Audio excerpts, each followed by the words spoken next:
जनशक्ति party Ramvilas का मैं सांसद अरुण भारती जी, मेरे पास उत्तर प्रदेश का प्रभार है और इससे पहले मेरे पास झारखंड और बिहार का भी प्रभार रहा है।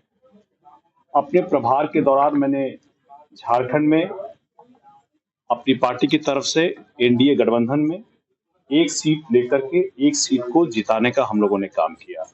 आज हमारे जनार्दन पासवान जी वहां से विधायक हैं।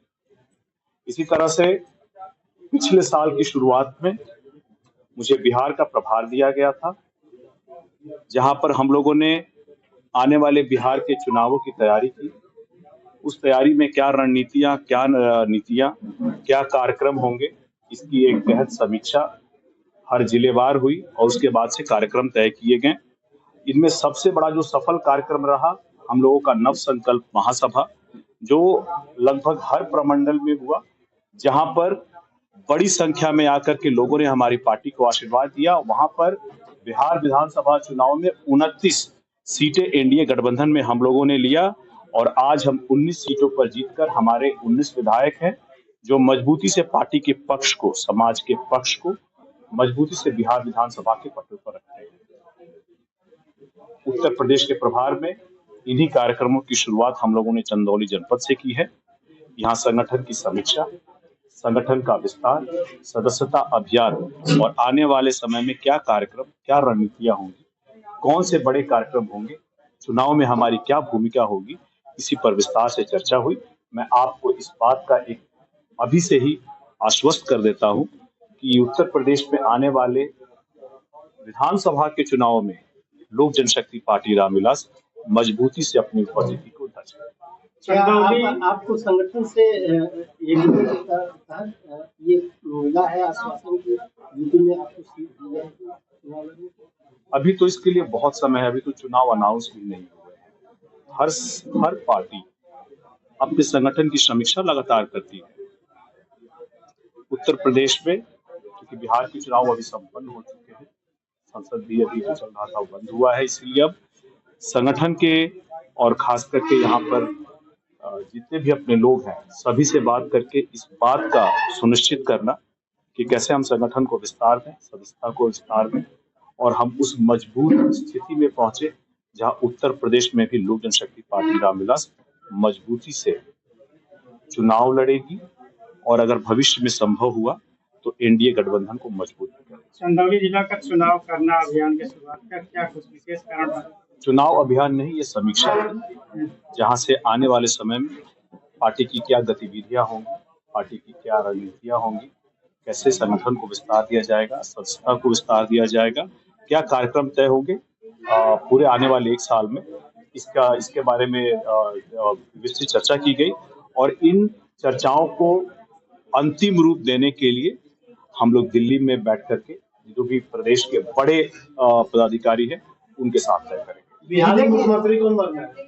जी, बिहार में मुख्यमंत्री कौन बनना है? बिहार में मुख्यमंत्री बिहार के एनडीए गठबंधन के जो बड़े नेता हैं वो तय करेंगे और हम लोगों को इंतजार करना चाहिए, फैसला बड़े नेताओं पर छोड़ना। चिराग पासवान जी हैं उसमें।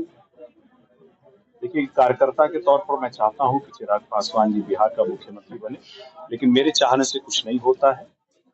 एनडीए गठबंधन के बड़े नेता जो फैसला लेंगे मुख्यमंत्री जी को बनाने को लेकर के वो हम सभी को स्वीकार्य होगा। उत्तर प्रदेश के 75 जिलों में से चंदौली से आपने संगठन के विस्तार की चर्चा शुरुआत की, इसका क्या मेन उद्देश्य है?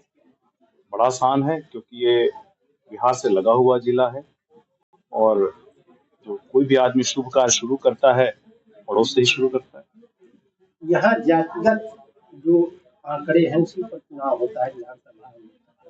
अभी आज अखिलेश जी ने घोषणा किया कि 14 अप्रैल को अम्बेडकर की जयंती गांव-गांव मनाई जाएगी और अम्बेडकर जी के माध्यम से दलित वोटों को साधने का इस समय बड़ा एक बहाना दिया है, तो इसको कैसे? देखिए, हम लोग किसी एक तबके की, एक समाज की, एक जात की बात नहीं करेंगे। हम जब भी बात करेंगे पूरे उत्तर प्रदेश की बात करेंगे, हम सभी वर्गों की बात करेंगे, हम सभी के इंटरेस्ट की बात करेंगे। अखिलेश जी को दलित तभी याद आता है, बाबा अम्बेडकर तभी याद आते हैं, बाबा साहब तभी याद आते हैं जब उनको वोट चाहिए होता है। अभी जब पीछे भदोही में जसराज पासी जी की हत्या हो गई, उनके ही समाज के किसी व्यक्ति ने किया, तो क्या एक बार भी अखिलेश जी उसको देखने गए? क्या परिवार के साथ खड़े रहे? क्या उन्होंने कोई आश्वासन दिया? क्या कोई मदद दी? उनकी कानूनी लड़ाई में उनके साथ खड़े हैं? हमारे नेता चिराग पासवान जी खड़े हैं, हम लोग खड़े हैं, हमारे प्रदेश अध्यक्ष खड़े हैं। तो बात सिर्फ अखिलेश जी को तभी याद आती है बाबा साहेब की और दलितों की, जब उनको वोट लेना होता है लोकसभा में। उन्होंने दलितों को बरगला करके उन्होंने कहा था ना कि संविधान खत्म हो जाएगा, ये बोला था ना हर जगह लोकसभा में। कहाँ संविधान खत्म हुआ? ये सवाल आपको भी पूछना चाहिए अखिलेश जी से कि संविधान कहाँ खत्म हुआ? आपने वोट लिया दलितों को बरगला करके, आज दलितों पे जब अत्याचार हो रहा है तो आप कहाँ हैं? आप क्यों नहीं उनके साथ खड़े हैं? आप क्यों नहीं उनके साथ उनकी मदद के लिए खड़े हैं? क्यों नहीं आपके लोग जाकर के वहां पे उनकी मदद कर रहे हैं?